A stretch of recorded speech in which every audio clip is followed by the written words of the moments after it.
How the Philippines saved 1,200 Jews during the Holocaust. Even at the age of 7, Lotte Hershfield knew her world was crumbling. She avoided the benches with the sign, "No dogs or Jews allowed." She couldn't attend public schools. And the Nazis and their growling German shepherds raided her family's house, throwing their books into a fire.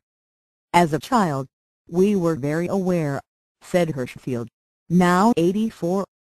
Jews weren't welcome in their own home. Growing increasingly fearful, her parents and her older brother left their hometown of Breslau, Germany, in 1938 and journeyed to an unlikely new home, the Philippines.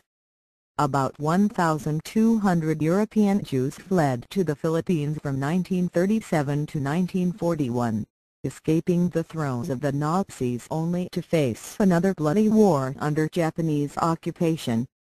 Many of the Jews came from Austria and Germany, as the anti-Semitic policies including the Nuremberg race laws intensified.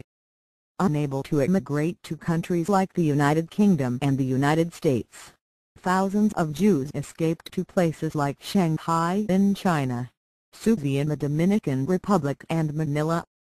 Those who arrived in Manila didn't realize that they had escaped the Holocaust only to be caught in the war in the Eastern Front, where the Philippines came under attack. "We were going from the frying pan to the fire," Hershfield said. "We went from Nazi persecutors to the Japanese." The Philippines' capital was liberated after a grueling, month-long campaign in the Battle of Manila, one of the bloodiest battles of World War I, which now marks its 70th anniversary. From persecution to a welcome, this little-known chapter of history about Jewish refugees in the Philippines has inspired two documentaries and talk of a possible movie. "We know about stories like in Frank Schindler's List, the things that grab popular imagination," said Michelle Ephraim, whose father, Frank Ephraim, escaped to the Philippines after Kristallnacht in 1939. "Once you bring an Asia element, it becomes so complicated, interesting and surprising." About 40 of the Philippines' refugees are alive today, according to documentary filmmakers. They were children when they arrived in the Philippines over 70 years ago. "That was like a rebirth," said Noel Eason, the filmmaker of the documentary, An Open Door, Jewish Rescue in the Philippines, in which he interviewed several Jewish refugees. "They went from certain death to this life." Among them was Frank Ephraim, who arrived in Manila at the age of 8. He recounted his experience in his biography, Escape to Manila, From Nazi Tyranny to Japanese Terror. "My father got a lot of positive attention, coming from a place where Jews were exiled and treated so poorly," said his daughter, of his escape from Europe. Frank Ephraim died in 2006.